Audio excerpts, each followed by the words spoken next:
I'm Jay Plyburn, and I'll be bringing you through this week's top stories. Governor Mike DeWine signed a new two-year, $60 billion state budget. We dive into how the budget would affect funding for schools. Plus, the governor signed several bills into law. One of them bans law enforcement agencies from using quotas for tickets and arrests. Another changes the requirements for Ohioans when it comes to driver's education. We also learned the fate of a truck driver who was convicted in a deadly bus crash on I-70.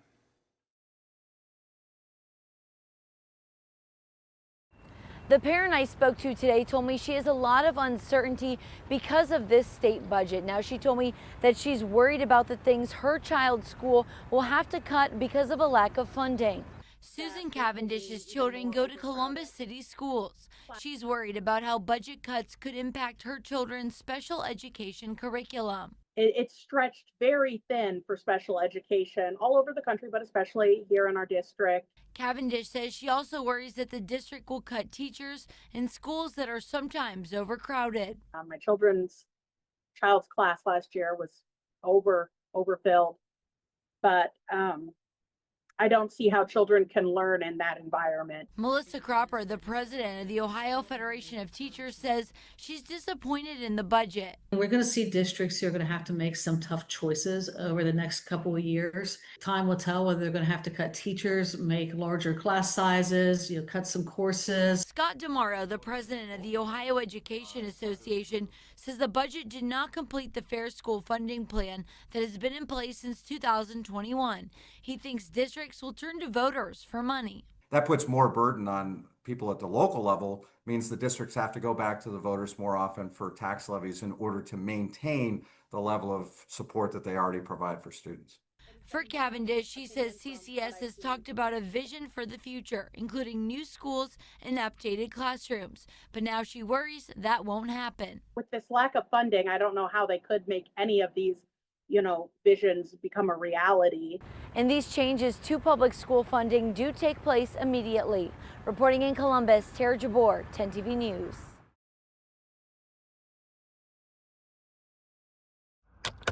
From the moment you turn the key and throw the car and drive, distractions both inside and outside the car are everywhere. At the beginning, I want her to just as minimal distractions as possible. That includes music. Mom, Amy Hira, and her 16-year-old daughter, Molly, had a busy afternoon at the BMV. So you just took your test. I did. How did it go?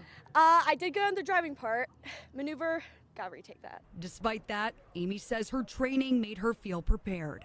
Had to do online course. I just finished that up. It took like 6 months. Yeah. And I had to do in-cars. I had to do 8 hours of 4 classes of in-cars. And now Ohio is expanding that same level of training. Ohio's newly signed 2-year budget by Governor DeWine has rewritten the rules. Under the previous law, drivers aged 18 to 21 could opt in for a shorter course or skip lessons entirely. From now on, anyone 21 and under must complete the full driver's education course and 50 hours of supervised practice. We'll have a bunch of kids coming in. Owner of Faith Driving School, David Burke, trains teens daily and says this change could save lives. That age, 18 to 19, it is more dangerous for them. So now we'll get that up to at least 21. And so they're more trained, and that will make the roads in Ohio safer. One thing lawmakers didn't approve was bringing driver's ed back into schools.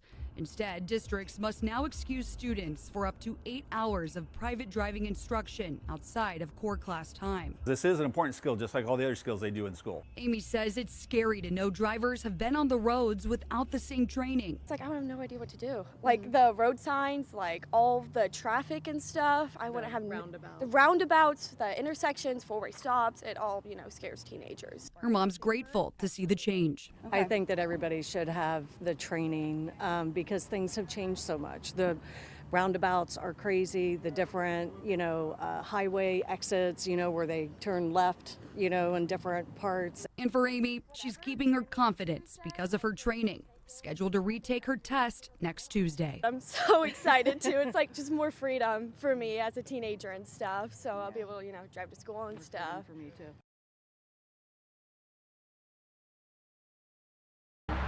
Well, AAA says this could be a record-setting holiday travel weekend. They anticipate 60 million Americans will hit the road.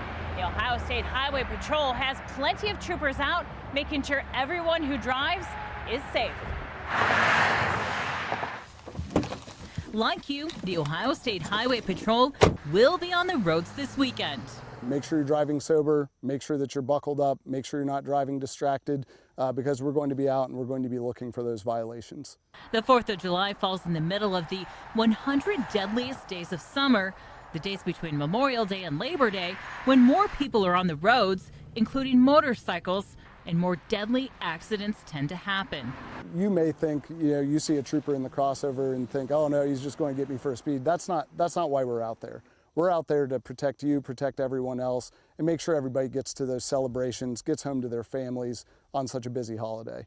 According to OSHP, during the 100 deadliest days last summer, there were more than 65,000 crashes across the state.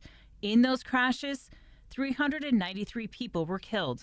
So the leading causes of our crashes, fatal crashes, is impaired driving and then speed. When we look at the factors that we want to clamp down on as state troopers, we want to make sure that people are driving sober. We know that's the safest way for you and everyone else to get home safely. The good news is that there were about 15% fewer fatal crashes last year than the year before. That's a trend OSHP wants to continue. We want to make sure that we're driving fatal crashes to zero. We don't want there to be any fatal crashes. It's something that tears apart families, communities. At the end of the day, we're trying to drive those fatal crashes to zero. 30% of all crashes here in Ohio involve drivers 24 years and younger. The Ohio State Highway Patrol says it's a good reminder for parents to have a talk with your younger drivers about road safety. In Fairfield County, Lacey Crisp, 10 TV News.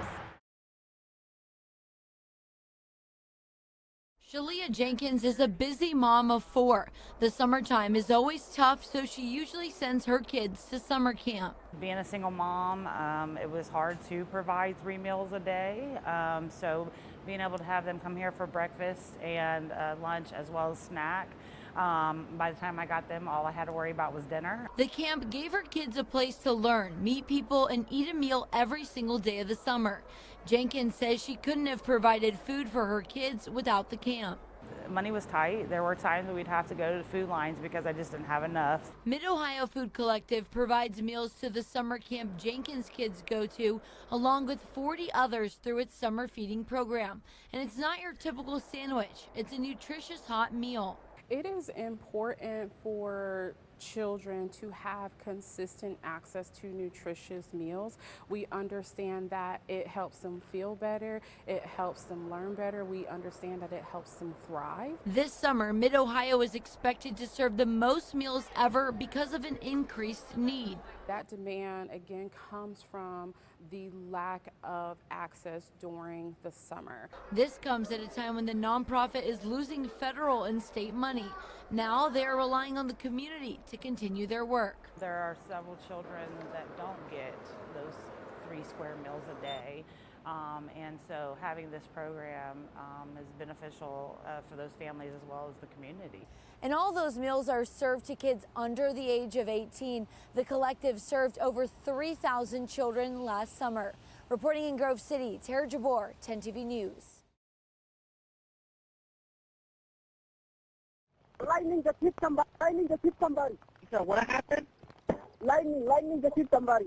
Where are you guys at?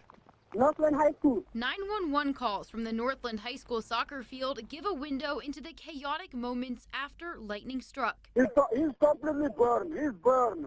I think he's gone. He's gone. He's not moving. He's burned completely. Kevin Brown watched it happen from across the street. When it hit like it lit the person up. It was like an orange, a glow, and everyone else around him got knocked down. He made his own call to 911. What's the emergency?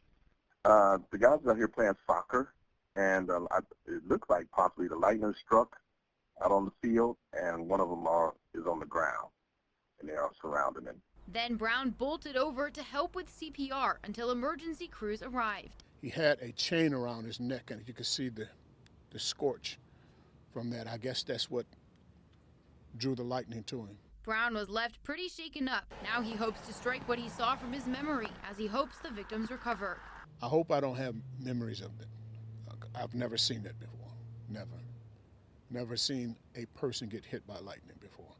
I've heard of it, but I got a chance to witness it, unfortunately, with my own eyes.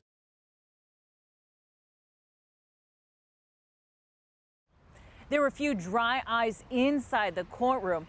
Well, some of the victims' family members told Jacob McDonald how much their loss has hurt them. Others directed their anger towards Judge David Brandstuhl. 6 lives were lost, including 3 children, and countless other lives were changed forever on November 14th, 2023.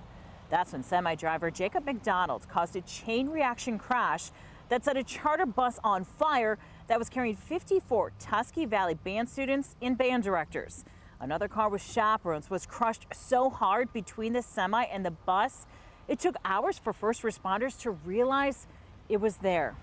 McDonald was originally facing 26 charges.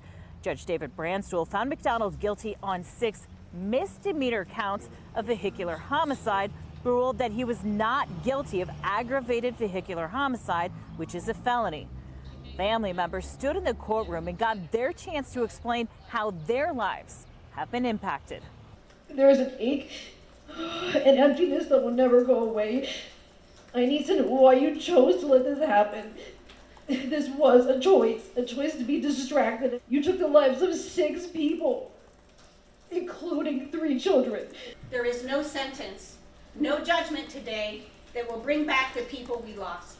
Consider it not just as another case, but as lives destroyed and a community devastated.